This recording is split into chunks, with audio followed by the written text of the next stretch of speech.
600 miles southeast of Arizona, the city of Gómez Palacio is awash in violence. People are scared to death to go out, go to the park, go to the movies, go to restaurants. 38-year-old Alejandro Hernandez worked 17 years as a TV cameraman in his native Mexico. He's witnessed how drug kingpins have corrupted every aspect of society. Here you call 911 for emergencies, and there you dial 066. But the drug traffickers have access to those lines, so when you think the police have arrived at the crime scene, it's actually not them, but the drug traffickers. We just don't feel safe. Mexico's never had honest, effective law enforcement agencies.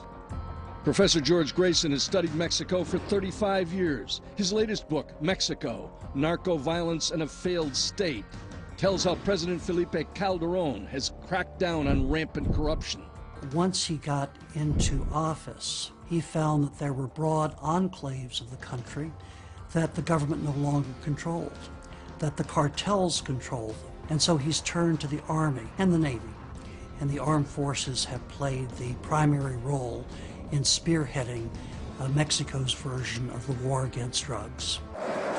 50,000 troops are now deployed. Cartels not only battle the security forces, but each other. This titanic clash has turned Mexico into one of the most dangerous places on earth. No one is immune, including journalists. The media is afraid. Most refrain from or tone down the coverage of the cartel. Reporters frequently don't put their names on articles. It doesn't matter what you cover, whether it's sports or entertainment, you're a target.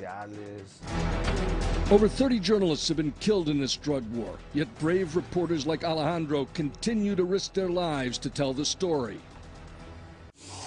A new extreme in violence and corruption in Mexico.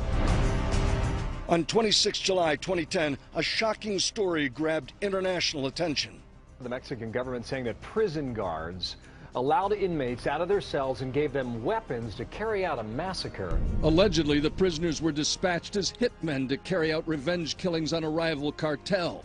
Alejandro was sent to cover the scandal. I wasn't supposed to be there, but I ended up replacing a cameraman who missed his flight. His unexpected assignment turned into a cruel nightmare.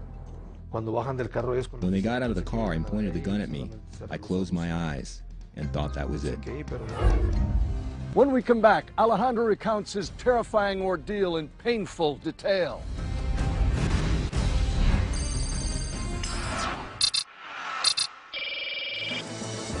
(26 July 2010). Mexican cameraman Alejandro Hernandez and two other reporters had just finished covering a prison corruption scandal in Gómez Palacio, northern Mexico. I had covered kidnappings and executions before, but I never thought it was going to happen to me. The unthinkable did happen. My two colleagues and I were kidnapped. Alejandro recounted his terrifying experience in painful detail. They approached us and asked us what we were working on. We told them we hadn't done anything wrong, that we were just doing our jobs. They took all of our equipment, our cameras.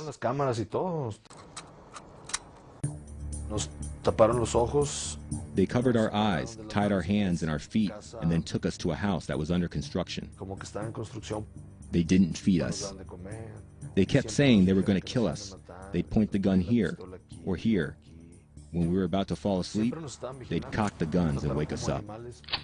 There was always someone guarding us. We were treated like animals. Though he wouldn't learn the identities of his captors until much later, he suspected they were in the drug business. The abduction turned out to be the latest in a string of narco violence aimed at intimidating the press and using it to further the cartel's agenda, eliminating competition.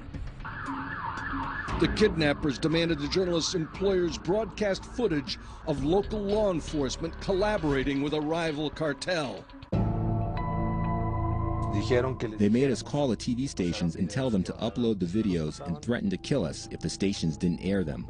And I believed they'd kill us. I was thinking of my kids, my wife. I thought I was never going to see them again. At one point, they left us alone, and we saw an opportunity to escape.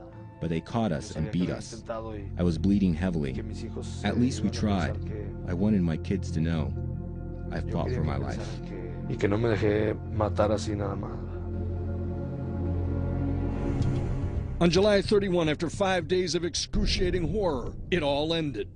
I think it was around midnight or 1 a.m. that they released us.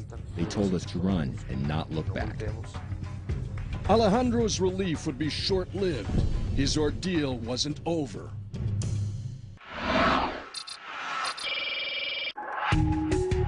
"600 miles northwest of Gomez Palacio in Arizona's Sonora Desert, a DEA strike force is on the move. The mission? Locate and capture cartel scouts who've infiltrated America and occupied a 1,000-foot-high ridgeline. Got another den up there? Yep. Another den right here. The big one up here. Water jugs up here. And you can see what we meant by foreign occupied territory, because this entire ridge all the way around is riddled with dens and caves with water bottles, sleeping bags, food, restocks. The reason they take to these high points is the visibility they have throughout this entire area. They'll sit here hour after hour after hour, bide their time, and they can see the movements of Border Patrol and other law enforcement out here. And then they will radio down to the smugglers that they're controlling and tell them when the way is safe. For each load that passes through, the cartel scout pockets about $1,000. With the sun setting, we head back.